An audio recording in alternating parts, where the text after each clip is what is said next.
मध्य प्रदेश के छिंदवाड़ा में cold drip cup syrup के सेवन से 19 बच्चों की दुखद मृत्यु के बाद पूरे प्रदेश में हड़कंप मच गया है।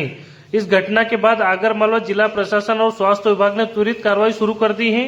मंगलवार को एसडीएम मिलिंद ढोके, तहसीलदार विजय सेनानी, सीएमएचओ दिनेश दहलवार और ड्रग इंस्पेक्टर रोशनी के नेतृत्व में स्वास्थ्य विभाग की टीम ने आगरमालवा में मेडिकल एजेंसियों और दुकानों पर सघन जांच अभियान चलाया। टीम ने सबसे पहले बड़ौद रोड मार्ग स्थित एक मेडिकल एजेंसी का निरीक्षण किया, जहां प्रतिबंधित सिरप और दवाओं की जांच की गई। हालांकि यहां कोई प्रतिबंधित दवा नहीं मिली। इसके बाद एक अन्य मेडिकल स्टोर की भी जांच की गई, लेकिन वहां भी कोई अनियमितता नहीं पाई गई। एसडीएम मिलिंद ढोके ने बताया कि छिंदवाड़ा और आसपास के क्षेत्रों में कुछ सिरप के हानिकारक तत्वों की अधिक मात्रा पाए जाने के कारण बच्चों की मृत्यु हुई थी।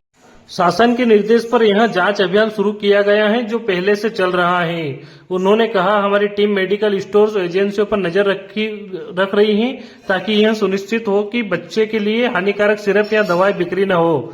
ग्रामीण क्षेत्रों में भी जांच की जाएगी। ड्रग इंस्पेक्टर रोशनी ने बताया कि भोपाल से प्राप्त जानकारी के आधार पर कोटा रोड की अंशुला एजेंसी को इस सिरप का डीलरशिप मिला था।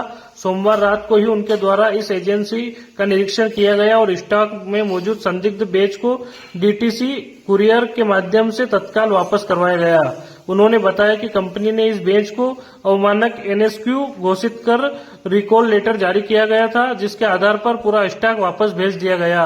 वर्तमान में अंशुला एजेंसी के पास इस सिरप का कोई स्टॉक नहीं है। Bureau report Agar Malwa. आप लोगों का ये जो इंस्पेक्शन हो रहा है, अभी कुछ दिन पहले सभी को पता होगा, छिंदवाड़ा और आसपास के क्षेत्र में कुछ बच्चों के ऐसे सिरप थे जिसमें कोई ऐसी मात्रा अधिक पाई गई थी, जिसके कारण कई बच्चे मृत भी हुए थे।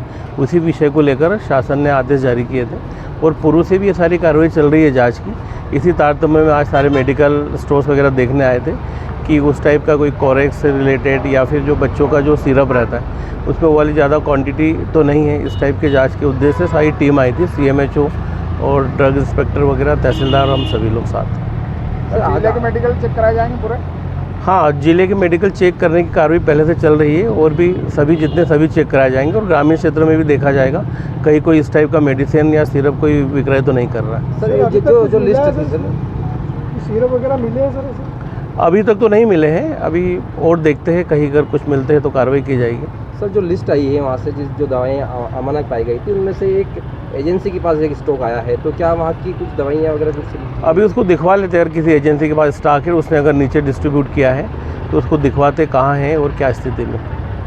सर, उसके अनुसार जो जिसमें अमानक दवाई मतलब अमानक मात्रा पाई गई थी, उसकी एक स्टॉक आगर में भी आई है, तो कौन सी एजेंसी पे आई थी और क्या कुछ उसके लिए कार्रवाई हुई है? रेस्टी फ्रेश टीआर का जो मेरे पास लेजर भोपाल से शेयर किया गया था कि कहाँ ये स्टॉक डिस्ट्रीब्यूट हुआ है पूरे ऑल ओवर मध्य प्रदेश में, तो उसकी एक एजेंसी हमारे यहाँ जो डीलरशिप ली हुई थी, तो हमारे अंशुल एजेंसी जो कोटा रोड में एक फर्म है, उनके पास इसका डीलरशिप थी। तो कल रात में ही मेरे द्वारा मैं गई वहाँ पे, निरीक्षण किया गया।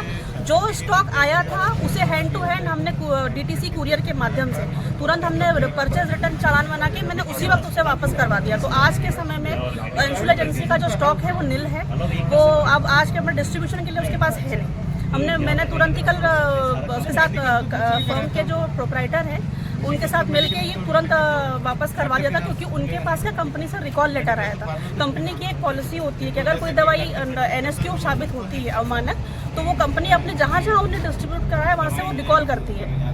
तो उनके पास क्या रिकॉल का लेटर आ चुका था, जिसके बिहाफ में वो पूरा का पूरा जो बैच आया था हमारे पास, ये जो एनएसक्यू बैच था, डीटीसी कुरियर के माध्यम से वो वापस जा चुका है जिले से बाहर। अभी कहीं किसी प्रकार से कोई विस्तृत नहीं हुई है? नहीं। और इसके बाकी जो दवाइयाँ हैं उनके जो स्टॉकिस्ट हैं वो उसकी कोई भी डीलरशिप फिलहाल हमारे जिले में जो मेरे पास जो खबर है अभी तो फिलहाल नहीं है। बाकी फिजिकल वेरिफिकेशन तो हम कर ही रहे हैं, अगर ऐसा कुछ सामने आता है तो हम उस बैच को फिर हम क्या फ्रीज करेंगे। जो हमें सरकार से ऑर्डर मिले हैं हमारे कि अगर कोई बैच अगर ये अवमानक पाया गया, कोई भी बैच अगर हमें मिलता है किसी भी शॉप पे, तो हमें इसे फ्रीज करना है।